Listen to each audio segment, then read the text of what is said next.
Okay, so let me just read. I mean, there have been several statements from the Clinton camp, Yes. okay? But I want to just read for you the part of the statement from Maura Polly, the acting CEO of the Clinton Foundation. She says, look, there were mistakes. Quote, our error was that government grants were mistakenly combined with other donations. Those same grants have always been properly listed and broken out and available for anyone to see on our audited financial statements. So here she is saying this. Yeah. You've had Brian Fallon go on Medium and refute each claim. Right.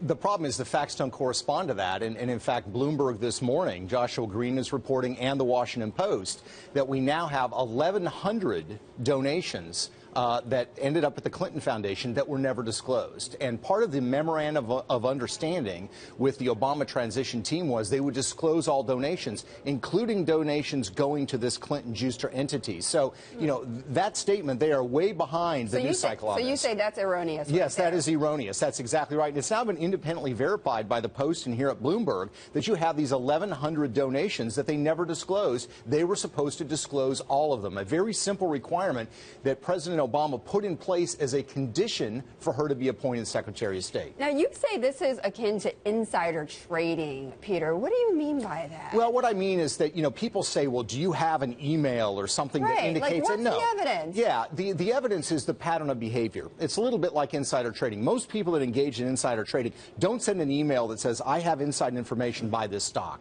Prosecutors will look Sometimes at it. They do. They do. But a lot of times, the smart ones, they will look at a pattern of well-timed stock trades. They have access to inside information, and they just seem to always guess right. That has been sufficient grounds numerous times for prosecution for insider trading. And if you look at the former governor of Virginia, Governor McDonnell, you look at Senator Menendez, the prosecutions that they have faced, I think legitimately, there's far less evidence than there is as it relates to the favors given to a Clinton Foundation donors. So then how would you, because you've investigated many of the financial dealings of political figures here, how would you rate what you found with the Clintons versus the others that you have dug into? That's a great question, Betty. I mean, I think if you look at the quantity of money and you look at the amount of money, the sources of money, and the timing of beneficial policy actions, it's extremely troubling. We're not talking about but one worse, or two. Better? I think it's worse in a lot of cases because we're not talking about one or two or three examples. We're talking about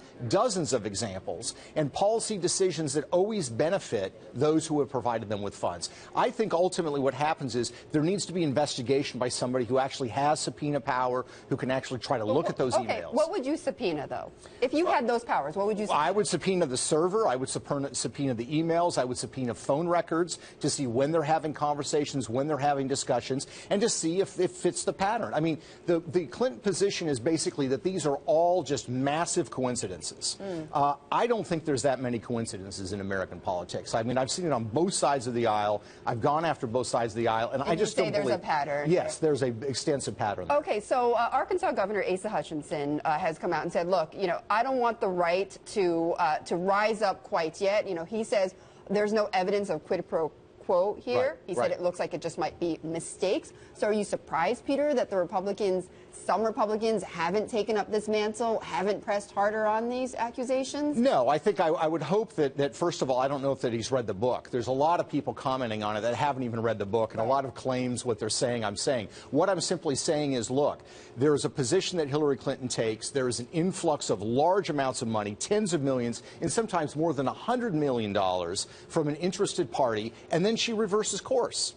She takes a policy prescription 180 degrees different than the position she previously held. But the Clinton camp said that, you know, for instance, in the Uranium One situation, she wasn't even involved directly in that, though. Well, I would dispute that. I would dispute that. I don't think that's an accurate representation. You have, in that case, think about this, a small uranium company in Canada that the Russian government wants to purchase. You have 9 major shareholders who are giving $145 million to the Clinton Foundation and sponsoring speeches as all of this is going on.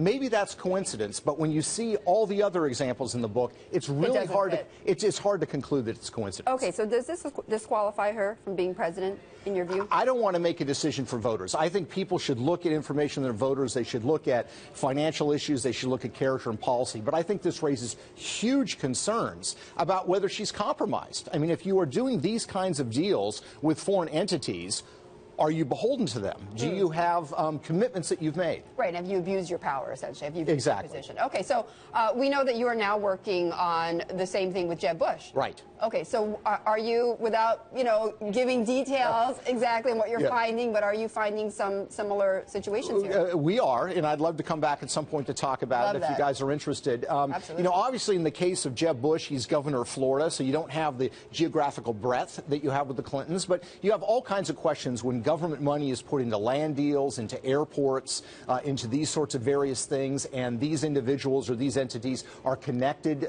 to the governor or people that are connected to the governor. It raises a lot of questions. We've been researching it for about 4 months. We expect to have something in a couple of months, and as we've done with this project, we're partnering with media outlets. Okay, and I was going to say, are you going to be fair, release it before the vote? Right? Absolutely, okay. Absolutely. Should be this summer, early fall at the latest. Okay, and I'm curious personally, Peter, because when you put out something this controversial, what kind of, have you gotten threats? Death threats? I'll just say we have security, and that security is not something that just came because we decided to have security, and we'll just leave it at that. Okay, so you have full-time security? Yes. Okay, all right. Peter, I'll protect you right now. No, thank you. I feel a lot safer.